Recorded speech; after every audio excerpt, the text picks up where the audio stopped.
jaamacadda Hon International iyadoo ka duuleysa tayeynta ardayda kala duwan ee wax ka barta jaamacadaasi ayaa ardayda ugu sareysa kuliyadaha Public Health Officer, Nursing iyo Laboratory maanta u dirtay wadanka aynu jaarka nahay Itoobiya gaar ahaan caasimadda dowladdeegaanka Soomaalida ee Jigjiga si ay markaas ardaydaasi halkaas muddo bila ay ugu soo qaadan doonaan practical iyada oo maalmo kadibna ay halkaas ay gaari doonaan ardayda kuliyadda umulisooyinka mas'uuliyiinta kala duwan ee ugu sareysa jaamacadda Hon International ayaa maanta ardaydaasi sii sabootiyay iyagoona gaarsiiyay xajka labada dal ay wadaagaan Somaliland iyo Itoobiya ee Garyacawl iyagoo markaasina mas'uuliyiinta jaamacadda Hon International ayaa ka warbixiyay ardaydan ay dirayaan isla markaasina la dardaarmay ayaa waxay yiraahdeen maanta halkan waxaan insha Allah ta'ala rabnaa inaan ku sabootino ardaydii jaamacadda Hon International University ay u baxay baradka halka una tagayeen dalka Itoobiya waxaan hadda annaga maamulkii oo dhan iyo ardayda hadda joognaa xuduudii u dhaxaysay Itoobiya iyo madqal Somaliland waxaan hadda joognaa Garyacawl insha Allah ta'ala waxaan jecelnahay in ardayda sanadkan qalinjabinaysa ay ku soo qaadanaysa baradkaalka tagaysan Itoobiya inaan sii sabootino runaantii halka ardayda maanta baradkaalka u baxaysa waa saddex kuliyadood oo ah kuliyadda nursingka kuliyadda laabka iyo kuliyadda public health officer waxayna insha Allah ta'ala sida qorshuhu yahay Itoobiya soo joogi doonaan muddo hal bil ah ay ku soo qaadan doonaan baradkaalka markaan baradkaalka leeyahay halkana baradkaalka ku qaadan jireen laakiin waxaan hadda jaamacad ahaan la isla gartay in hal bil ah ama bil iyo badh ay baradkaal ku soo qaataan isbitaalada dalka Itoobiya sida qorshuhu ahaa marka insha Allah maanta waxaan ku sabootinaynaa dhammaan ardaydii seniorada ee qalinjabinaysay saddex kuliyadood oo kamid inaan sagootino arday seniorka ah saddex kuliyadood oo aan rajeynayna insha Allah inay ku soo qaataan practicalka Itoobiya waxaan rajeynaynaa anagoo ka faa'iideysanana xiriirka aan la leenahay Itoobiya aan la leenahay gaar ahaan kuliyadaha halka ku yaala iyo isbitaalada halka ku yaala si ardaydu uga faa'iideystaan waxaan maanta halkan ka direynaa ardaydaas oo ku qaadan doona muddo bil ah ku qaadan doona practicalka waad aragtaan insha Allah waxaan rajeynaynaa insha Allah in ay si fiican uga soo faa'iideysan doonaan waxay halka kala kulmi doonaan insha Allah maadaama caseska iyo patientnada iyo xanuunada laftirkooda kala duwan yihiin waxaan rajeynaynaa in ardaydu insha Allah wax badan ka soo faa'iidi doonaan maanta halkan waxaan u joognaa Garyacawl inaanu sii sagootino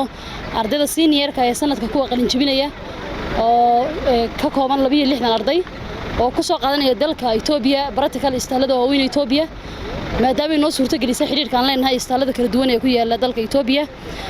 muddada ay soo joogayaan hadda waa bil ay ku soo qaadanayaan practicalka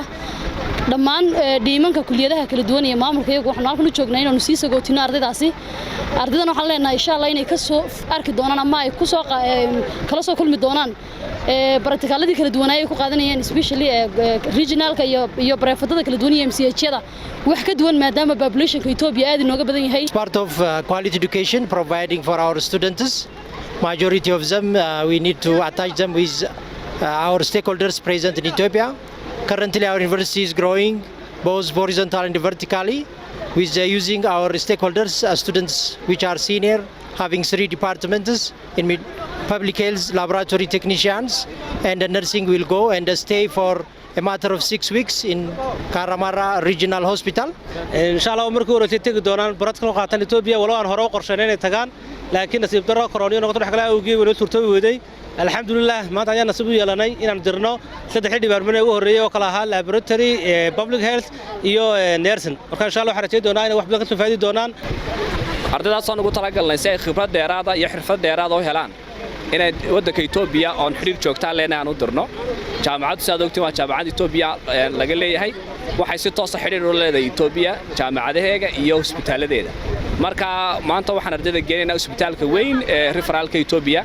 halkaas oo ay ka heli doonaan khibrad badan macallimiin training ku siinaysan ay jiraan xubno ku hadlayay afka ardaydan ay maanta jaamacadda Hon ay u dirtay magaalada Jigjiga oo iyagna arintaasi ka dareen celiyay ayaa waxay yiraahdeen chance-kan oo helay inaan Itoobiya practical ku soo qaadano gaar ahaan magaalada Jigjiga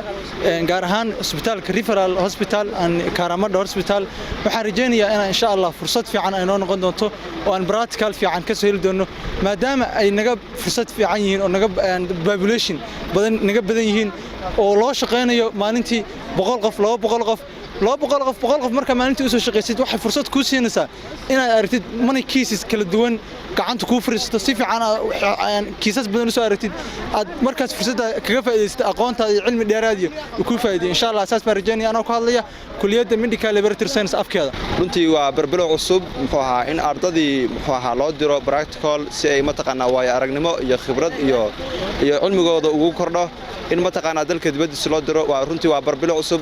aad iyo aad baan uga mahadcelinaynaa jaamacadeena insha Allah anaguna waxaan rajaynaynaa inaan waxa weeye ardayda ka faa'iideysto oo mataqaanaa khibrad dheer iyo ka soo helo aan noqono waxaan aad ugu faraxsanahay inay maanta u tagno wadanka jaarkeega Itoobiya si aan ugu soo qaadano practical